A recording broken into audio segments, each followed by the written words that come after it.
नमो नारायण। जय महाकाल। जय मां बगलामुखी।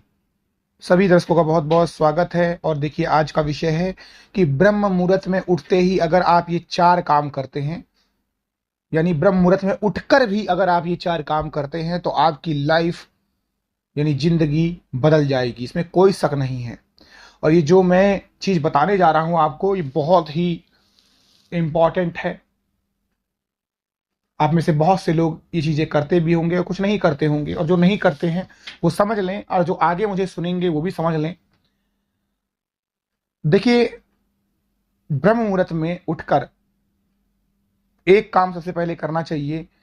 वो काम होता है कि अपने जो जमीन होती है उसके सबसे पहले पैर छूइए कि हे पृथ्वी माता, मैं इस धरती पर आया हूं और आपके ऊपर पैर रख रहा हूं, और जाने अनजाने में बहुत सारे जीवों को अपने पैरों के तले रोनता हूं, और फिर भी बिना किसी भेदभाव के आप मुझे अपने शरीर पर ये मेरा पैर रखने दे रही हैं। मैं इसका कृतज्ञ हूं, और मुझसे जो भी गलतियां हो गई हों मुझे क्षमा करें। तो ये आपको क्षमा याचना जरूरी नहीं है मेरे हिसाब से करें, आपके अपने हिसाब से भी आप कर सकते हैं। और हमेशा रात में सोते समय एक तांबे के जग में या तांबे के लोटे में पानी भर के रखें और उसे पिएं। इसकी बाद तुरंत ही क्षमा याचना करने के बाद इससे क्या होगा कि आपके शरीर में जो विषाक्त पदार्थ होगा वो बाहर निकल जाएगा, और आपके सौंदर्य, बल और विद्या और स्वास्थ्य में आपको बहुत सारी प्रगति देखने को मिलेगी, वृद्धि देखने को मिलेगी। तो ये सबसे इंपॉर्टेंट चीज होता है।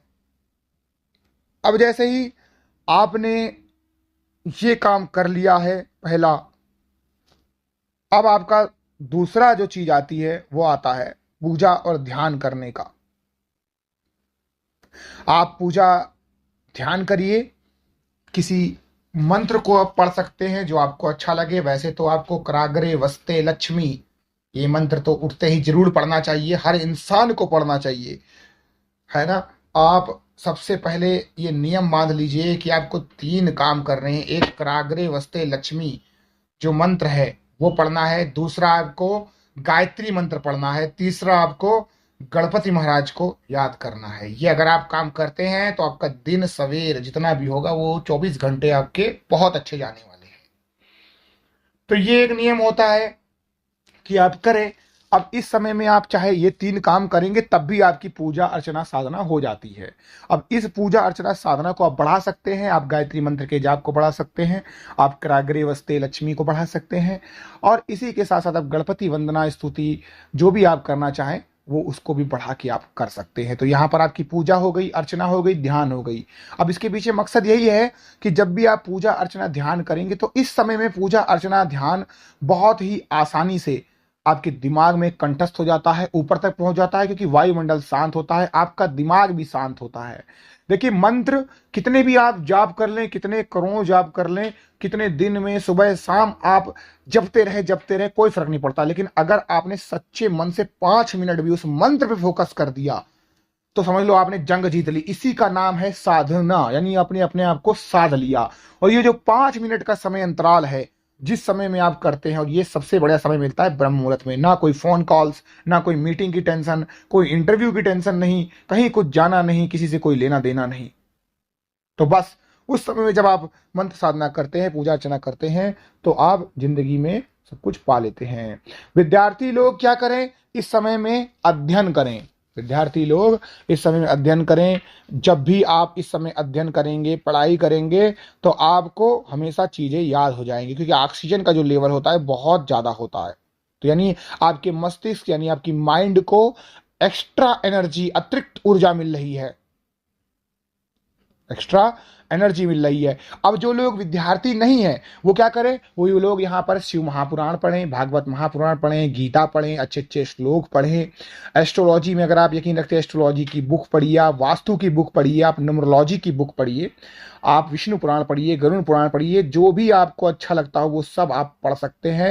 ये जरूरी नहीं है कि आप विद्यार्थी हैं तभी आप अध्ययन करेंगे। हर इंसान को जिंदगी में सीखते रहना चाहिए, सीखते रहना चाहिए, विद्या कभी खत्म नहीं होती है।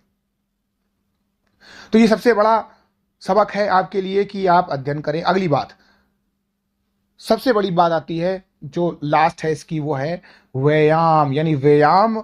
अब व्यायाम के अंदर बहुत सारी चीजें आ गई। आप घर में घरेलू एक्सरसाइज कर सकते हैं, आप जिम जा सकते हैं, आप कसरत कर सकते हैं, आप योगा कर सकते हैं, आप टहल सकते हैं, आप जैसे चाहे कर सकते हैं। आप चाहे तो प्राणायाम भी कर सकते हैं। इससे आपको शुद्ध वायु मिलेगी, मन मस्तिष्क आपका स्वस्थ रहेगा, और जितनी भी बाहर की एक्टिविटी अब आपको करनी है उसके लिए आपका शरीर तैयार हो जाएगा। क्योंकि आप एक्सरसाइज करके एक दिन देख लीजिए, अगले दिन जितना भी आप काम करेंगे उसमें आपके शरीर में एनर्जी रहेगी, आपको लगेगा कि मैंने कुछ किया है आज।